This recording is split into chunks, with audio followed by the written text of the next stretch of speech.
Hello everyone, my name is Jonathan Hull and I am a CCT5 at Comcast Cable. As a CCT5 I work with all the products that Comcast has to offer, both residential and commercial. One of the hottest topics that I deal with is wireless internet. You may not notice it, but it is something that's available to you almost everywhere you go. You can find networks while shopping, eating, staying at a hotel, or you can just steal your neighbors.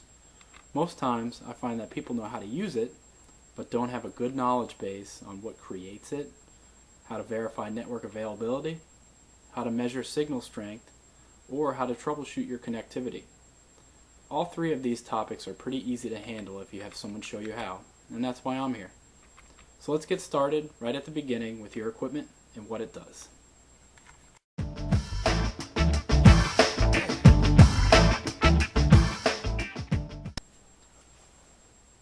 So every time I go into a home, the first thing I like to take a look at is your equipment.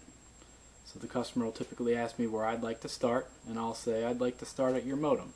Now every now and again I'll get a customer who will say, I have no idea what a modem is or where it could possibly be. Now first off, don't be embarrassed. This will be a great learning opportunity for you if this is a typical response. So let's take a look at what equipment you can expect to see in your home for your wireless internet.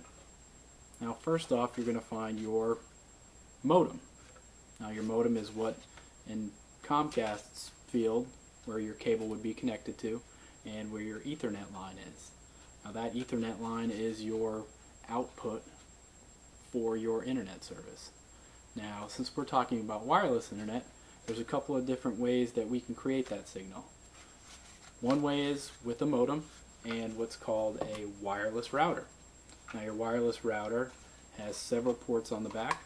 One would be where your line would connect from your modem, and then there's also several jacks on the back that could connect to a desktop PC or say a printer.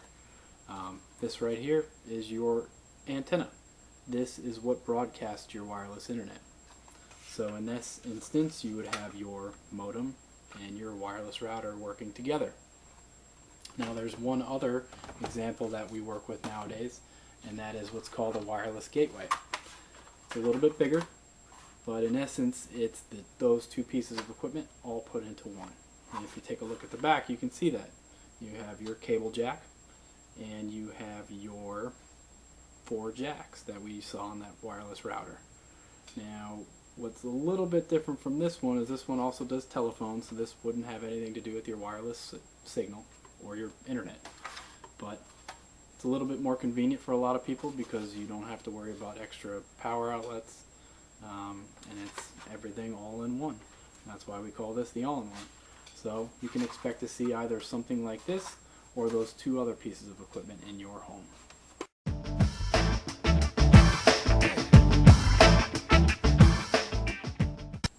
So network availability can be viewed in a number of different ways. They both look pretty typical. They both look very similar, and they're both done in about the same way. But I'd like to show you two ways that I most typically do it. First is with a PC, and the second is with the iPhone. So now we'll go to the PC and see what it looks like there.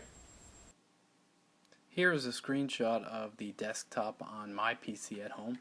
You can see in the center of the screen there it says choose a wireless network, and there are 3 networks listed below it. This is pretty typical to what you would see. This is Windows XP here. A lot of computers out there have Windows 7 or even Windows 8 now, which how you get to this is very similar in Windows 7, but in Windows 8 it is completely different. You would get to here to go to in your bottom right hand corner of your screen. You would click on one of the icons that looks like a little computer monitor with some waves coming off of it. You double click on that and that'll bring this screen up right here, or you can go into your wireless network properties and you could also see this information. So from here we would basically just click on one of the wireless networks. If it was secure, it would ask us for a password. If it was an open network, it would connect us to that network. Next I'll show you how to check your network availability using a smartphone. In this case it'll be an iPhone. So here I will show you a screenshot of the network connections on an iPhone. To get to this screen here, at least on an iPhone, you would click on the settings icon and then click on the Wi-Fi tab, and it will bring you directly to this screen. You can see by the Wi-Fi button being green, Wi-Fi is on this phone, and I'm currently connected to my home network. Below that are other available networks that are within range of the phone. One is a secure network, the other one is a completely open network. So I could, in essence, either connect to my home network or connect to that guest account that is shown at the bottom. Just like with the PC, you select the network you want to connect to. If it's secure, you have to enter a password. If it's unsecure, you are connected. It is quite easy, and I think a lot of you will find that once you start getting into this, you're going to see that there really is not much to it.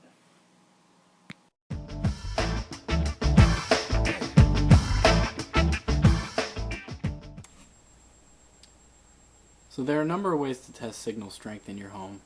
One is by carrying a wireless laptop around with you and seeing how many bars you have from room to room, floor to floor. There are also applications out there for iPhone, Android phones, tablets that will actually give you a graph of your signal strength as you're walking around your house. And I found that to be the best way to do it. So I'm going to show you here a screenshot from my phone and that application in action. You're going to find that these applications will vary from version to version, but the one that I'm showing here is a pretty good one. It shows an actual graph of your signal strength. The signal strength depicted here being red means that it's just below halfway strong.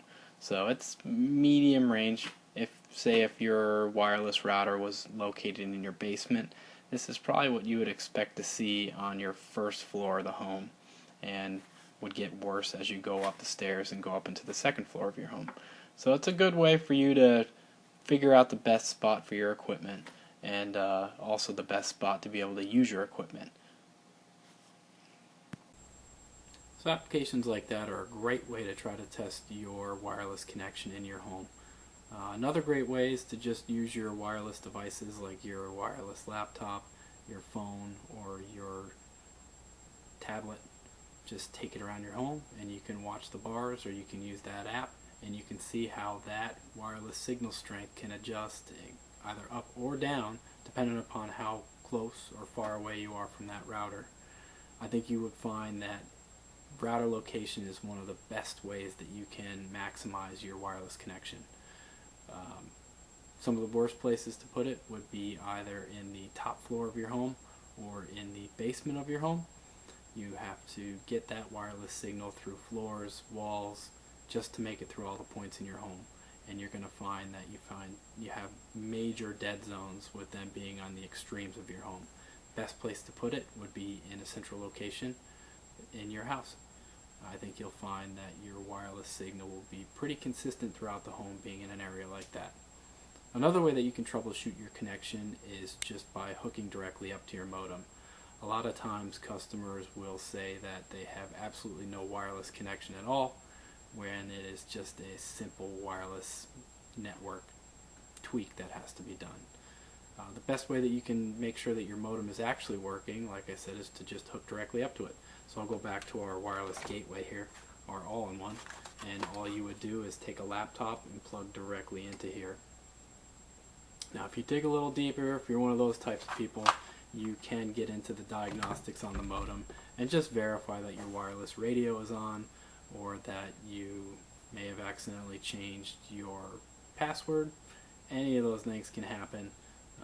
Sometimes they happen on their own. You never know. That concludes all of my information. Hopefully you found it informative. A lot of this information can be found out on the internet if you just Google wireless tips. I'm sure a lot of this, maybe even more, can be found that way. I will include my email address at the end. If you have any direct questions for me, I'm more than happy to answer them.